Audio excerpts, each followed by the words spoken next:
Hello বন্ধুরা, আমরা এখন আছি মায়াপুরে। তোমরা দেখছো ডোডোর ব্লগ। এই ডোডো ব্লগের সাথে থাকো। আমরা মায়াপুরে আজ দুদিন থাকবো। দুদিনে খুব আনন্দ করব। প্রত্যেকটা ভবন তোমাদের ঘুরিয়ে ঘুরিয়ে দেখাবো, কেমন কি প্রাইস, কেমন দাম, কিভাবে এলে তোমাদের সুবিধা হবে, কি খাওয়া দাওয়া করলে তোমাদের সুবিধা হবে, সবকিছু ডিটেলস আমরা বলবো। এখন আমরা আছি ঈশ্বরদান ভবনে, পিছনে দেখতে পাচ্ছ। তো আমরা অনলাইনে বুকিং করেছিলাম। মেনলি অনলাইনে 3টে রুমই পাওয়া যায়, 3টে ভবনের রুম পাওয়া যায়। মেনলি কোচ আর ঈশ্বরদান আর গদা, তিনটেতেই প্রচুর হাই ডিমান্ড থাকে। আমাদের তো রুম পাচ্ছিলাম না, আমরা অনেক কষ্টে ঈশ্বরদান ভবনে রুম পেয়েছি। ঈশ্বরদান ভবন খুব ফ্যান্সি, একটু রুমের প্রাইসটা একটু হাই, বাট ভালো। এরিয়াটা দেখতে পাচ্ছ, এরিয়াটা দেখো কত সুন্দর। সুন্দর এরিয়া, নিচে এটিএমও আছে। তোমরা কোনো অসুবিধা হবে না। অ্যাভেলেবেল মিনারেল ওয়াটার, লিফট রয়েছে, কোনো ব্যাপার নেই। পরিষ্কার পরিচ্ছন্ন রুম সার্ভিস রয়েছে। এছাড়াও সামনে গীতা ভবন রয়েছে। গীতা ভবন ওই দিকটা রয়েছে, দেখো গীতা ভবন রয়েছে। গীতা ভবন অনলাইনে করা যায় না, ওটা অফলাইনে এসে করতে হয়, কিংবা ফোনে তুমি করে নিতে পারো। এছাড়াও আরো অনেক ভবন রয়েছে, সবগুলো ভবন বলে দিচ্ছি এবং ভিডিও দেখতে থাকো। ভিডিওর মাঝখানে সব বলে দেবো। নামহট্ট ভবন আছে, শ্রুতি ভবন আছে, আরো নিত্যানন্দ কুটির অ্যাফোর্ডেবল, ওদিকে বৈদিক ভিলেজ আছে। সবই দেখতে থাকো, আমাদের সাথে থাকো। তোমরা যারা মায়াপুর আসতে চাইছো, তোমাদের জন্য বেস্ট জার্নি হলো ট্রেন। বাসে করেও তোমরা আসতে পারো, অথবা প্রাইভেট কার নিয়েও আসতে পারো নবদ্বীপ হয়ে। বাট আমি ট্রেনটাকেই প্রেফার করব, কারণ ফ্যামিলি নিয়ে রিল্যাক্সের সাথে আসতে গেলে খুব বেশি দূর নয়, তোমরা ট্রেনেই আসতে পারো। শিয়ালদা থেকে এবং হাওড়া থেকে দুটো জায়গা থেকেই ট্রেন ছাড়ে। হাওড়া থেকে তোমরা নবদ্বীপ ধাম হয়ে নামতে পারো, অথবা শিয়ালদা থেকে তোমাদের নামতে হবে কৃষ্ণনগর লোকালে চেপে। 25 টাকা ভাড়া নেয়। আমি টাইমগুলো দিয়ে দিচ্ছি এই স্ক্রিনের উপরে। কৃষ্ণনগর লোকাল চেপে কৃষ্ণনগর জাংশন স্টেশনে নামতে হবে। কৃষ্ণনগর জাংশন স্টেশনে নেমে এখান থেকে তোমরা অটো কিংবা টোটো রয়েছে। ভাড়াটা ওই অটোতে 40 টাকা, আর টোটোতে ওই 45-50। ওরা নতুন মানুষজন দেখলে একটু বেশি নিয়ে নেয়। আমরা ফেরার দিন তো 30 টাকা দিয়ে এসেছি টোটোতে। এখানে দেখো দুটো কথা বলি, স্বরূপগঞ্জ ঘাট আর স্বরূপগঞ্জ হুলোর ঘাট দুটো রয়েছে। তোমরা কিন্তু স্বরূপগঞ্জ হুলোর ঘাটেই নেমো, ঠিক আছে? কিন্তু অবশ্যই কিন্তু হুলোর ঘাটটা উচ্চারণ করো, কারণ অনেক সময় কনফিউশন হয়ে যায়। তাই অবশ্যই স্বরূপগঞ্জ হুলোর ঘাট উচ্চারণ করো। তোমরা এই হুলোর ঘাটে নেমো। হুলোর ঘাট থেকে 3 টাকা দিয়ে নৌকা পারাপার করবে। নৌকা পারাপার করে ওখানে একটা টোটো রয়েছে, কিংবা বাসও রয়েছে। টোটোতে 10 টাকা নেয়। 10 টাকা নিয়ে যেতে যেতে দেখবে সামনেই মন্দির পড়ে যাবে। এই হচ্ছে রুট কৃষ্ণনগর থেকে। আর এই মন্দিরে আসতে গেলে, মায়াপুর মন্দিরে, ইস্কন মন্দিরে আসতে গেলে, মন্দিরে ঢুকেই প্রথমে আমরা চলে গেছি, এটা হচ্ছে 1 নম্বর গেট।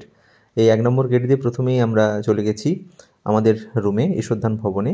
প্রথমেই ঢোকার মুহূর্তে দেখো এই জায়গাটা পড়বে। এখানে 24 আওয়ার্স, 24 ঘন্টা হরে কৃষ্ণ সংকীর্তন হয়।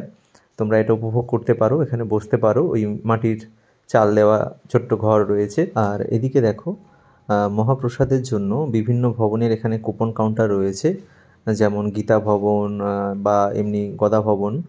এছাড়াও গদা আর ঈশ্বরদান আর কোচ ভবনের কিন্তু ওটা কিন্তু যে যার রিসেপশান থেকেই তোমরা কুপনটা পেয়ে যাবে। আমরা তো ওখান থেকেই কালেক্ট করে নিয়েছি। এছাড়াও এখানে ফ্রি প্রসাদ পাওয়া যায়, তো ফ্রি প্রসাদের কুপনও দেওয়া হয়। তোমরা ফ্রি প্রসাদ যেখানে দেওয়া হয় সেই জায়গাটাও আমি তোমাদের দেখিয়ে দেবো। আর মন্দিরে কখন কি হয় এখানে দেখো পুরো টাইম টেবিল দেওয়া রয়েছে। এই টাইম টেবিল তোমরা স্ক্রিনশট করে নিতে পারো অথবা নোট করে নিতে পারো। এরপর আমরা চলে এসেছি ঈশ্বরদান ভবনে। এখানে চেক ইন করেছি। চেক ইন করার টাইম হচ্ছে 10টা। 10টার পরে আমরা এসেছি অ্যাকচুয়ালি 11টার দিকে। 10টার মধ্যে, 10টার আগে তোমরা আসতে পারবে না। 10টার পরেই চেক ইন এবং চেক আউট হচ্ছে 9টায়। ঠিক আছে? তো আমরা 2 দিনের জন্য এসেছি, 2টো রাত্রি থাকবো। আচ্ছা, একটা কথা বলি, মনে রাখবে চেক ইন করার সময় কিন্তু যে বুকিংটি করেছে তার আধার কার্ডটা দিলেই হয়ে যাবে, সবার আধার কার্ড লাগছে না। এখানে বিভিন্ন ধরনের রুম আছে, আমাদের রুমটাও দেখাবো তোমাদের ঘুরিয়ে ঘুরিয়ে। তোমরা অ্যাকচুয়ালি এগুলো অনলাইনে বুকিং করতে পারবে। আমি ভিডিও শেষে কীভাবে অনলাইনে বুকিং করবে সেটাও না হয় দেখিয়ে দেবো। প্রথমে এসেই আমরা কুপন কালেক্ট করে নিয়েছি, কারণ কুপন বেশিক্ষণ থাকে না। তো 11টা থেকে ম্যাক্সিমাম 11:30, 12টা অবধি কুপনটা পাওয়া যায়, তাও নাও থাকতে পারে। তাই তাড়াতাড়ি এসে কুপনটা কালেক্ট করে নেবে, তারপরে আর কুপন পাওয়া যায় না সারাদিন। 12টা থেকে 1টা দুপুরের খাওয়া দাওয়ার টাইম, আর রাতে খাওয়া দাওয়ার টাইম হচ্ছে 8টা থেকে 9টার ভিতরে। তো তোমরা কুপন কালেক্ট করে নিও। বিকেলের কুপনটাও ওই 3টের পর থেকে দেয়। আমরা দুপুরে খেয়েছি 150 টাকার থালি, এবং রাতে 100 টাকার থালি অ্যাভেলেবেল থাকে। ঠিক আছে? 150 টাকা তোমার দুপুরবেলা, আর রাতে 100 টাকা। এই ভবনে থাকলে একটা বিশেষ সুবিধা রয়েছে, এরা রুমে পার্সেল করে খাবার দাবারগুলো। যে খাবারটা দেয় সেটা সত্যি মানে কি বলবো, অসাধারণ। একবার খেলেই বুঝতে পারবে, মন তৃপ্তি হয়ে যাবে। পুরোটাই নিরামিষ পদ, কিন্তু একদম মন প্রাণ জুড়িয়ে যাবে। 150 টাকার থালি, সত্যি 150 টাকার থালি, খেলে একদম মন জুড়িয়ে যাবে। রাতেও সেম আমরা খাওয়া দাওয়া করেছি, তবে রাতেরটা আমার খুব একটা ভালো লাগেনি, তবে সকালেরটা একদম খুব খুব বেস্ট ছিল। আমরা 2টো রুম নিয়েছিলাম, 1000 টাকা পার নাইট। তো আমাদের 2টো রুম দেখো, এই যে রুমের ব্যাপার। আমরা অ্যাকচুয়ালি রুমের সেকেন্ড দিনের ভিডিওটা করছি অ্যাকচুয়ালি, ওই জন্য সব অগোছলো হয়ে আছে। এমনিতে রুম পরিষ্কার পরিচ্ছন্ন, অ্যাটাচড বাথরুমটাও বেশ বড়, গিজার রয়েছে। চলো দেখাই তোমাদের। দুটো করে বিছানা, স্পেসিয়াস রয়েছে, জায়গাগুলো রয়েছে, বাথরুমটাও পরিষ্কার পরিচ্ছন্ন। আমি তোমাকে দেখিয়ে দিচ্ছি। বাথরুমে গিজার সব কিছু রয়েছে, গিজারও রয়েছে।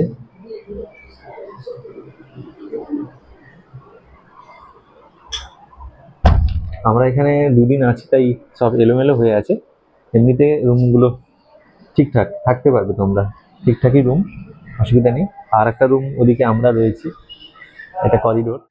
তোমরা যদি ঈশ্বরদান ভবনে থাকো, এই ঈশ্বরদান ভবনে থাকলে একটা বেনিফিটস কি আছে, এখানে কিন্তু পার্সোনাল একটা গল্ফ গাড়ি আছে, বড় টোটোর মতো। তো ওটা ফ্রি রাইড, ওটা তুমি মন্দিরের আশপাশটা ঘুরতে পারো, ওটা ফ্রি থাকে। বাট ওটা সবসময় বুকড, মানে সবাই নিয়ে চলে যায়। আমি তো 2বার ট্রাই করেও পেলাম না। যাই হোক, ওটা থাকে, অ্যাভেলেবেল থাকে, তোমরা পাবে। আর এছাড়াও বিভিন্ন টোটোগুলো দেখো দাঁড়িয়ে রয়েছে, এগুলো পয়সা দিয়ে যায়। সমস্ত রেট চার্ট সাথেই দেওয়া রয়েছে, 5 টাকা, 10 টাকা, 15 টাকা, 20 টাকা, এইভাবেই সব রেট চার্ট দেওয়া রয়েছে। তোমরা যেখানে যেতে চাইবে এটা মন্দিরের ভিতরে নিয়ে যাবে, মন্দিরের বাইরে এটা যায় না। আর একটা কথা বলে রাখি, তোমরা গদা ভবনেও মিল খেতে পারো, কিংবা অন্যান্য ভবনগুলোতেও মিল চলে। ওদের রিসেপশানেও কুপন দেওয়া হয়, বাইরেও কুপন দেওয়া হয়, তো বললাম ওখান থেকেও তোমরা খেতে পারো। ওখানে মিল চার্জগুলো কম হয়, 60 টাকা, 80 টাকা, 40 টাকারও আছে কুপন। তো তোমরা যেটা সুবিধা মনে হবে তোমরা খেতে পারো, অথবা ওখানে ফ্রি যেটা আছে ফ্রিটাও খেতে পারো। আচ্ছা, আমি স্ক্রিনের উপরে তোমাদের প্রত্যেকটা ভবনের নাম্বারগুলো দিয়ে দিচ্ছি, ফোন নাম্বারগুলো। এখান থেকে তোমরা কন্ট্যাক্ট করে নিতে পারো, রুম অ্যাভেলেবেল আছে কিনা জেনে নেবে।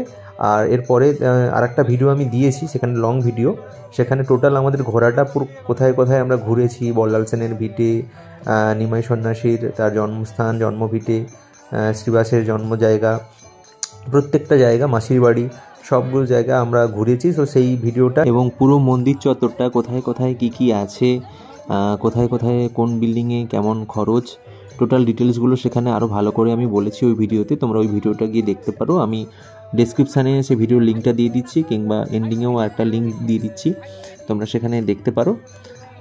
আর ভিডিও শেষে আমি তোমাদের ওই কীভাবে অনলাইন বুকিং করবে সেটা দিয়ে দিচ্ছি, দেখে নাও। প্রথমে গুগল খুলবে, গুগল খুলে লিখবে Mayapur room booking. Mayapur room বুকিংয়ে আসলে দেখবে অনেকগুলো ওয়েবসাইট আসবে, কোনো ওয়েবসাইটে যাবে না, দেখবে কোথায় ইসকন মায়াপুর লেখা রয়েছে, ওইখানে চলে যাবে visitmayapur.com।